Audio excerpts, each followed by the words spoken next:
ჩიკორიკო რატო ორივე ბიჭის ხოების მოთხოვდა იყო და მაღაზიაში არის მაღაზიაში ვერ ვიშო საი ნახსნე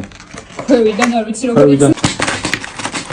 ველი მანქან მექანიზმზია მგონი ნახოთ და კარგად დადის კი ნამდვილად დაეჯახა შენ მოგვივიდა ბრელო ხოსოს ეს მოხდა სპანჯბობი მე და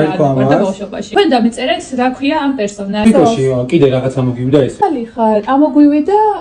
პატრიკი ლოკეც დავამატოთ ჩემს კოლექცია რომ მისი მეგობარის გვერდით მიუსვა შეჭრეზინი ბაბოლის საღიჭი რეზინი თანაც 2 წელი ტიკტაკი ესეც რა მოვა შენთან ერთონ უკეთეს ჩუპა-ჩუპსი იგივე ტიკტაკი ბაბოლი გელენდუაგენი versus კამაზი ერთი ილონ მასკის მანქანა ჩიკორიკოს შემქმნელი მანქანების დიდი მოყვარული ფორსაჟის ფანი და ეს საშენოა საფერადებელია და მოყვება თავისი ფუნჯი და საღებავები მეწონა ძალიან ჩიკორიკოს ეს შეფუთვა მეწონა ბავშვებო დაგვიწერეთ რომელი სათამაშოები გავხსნათ შემდგომ გამოგვიწერეთ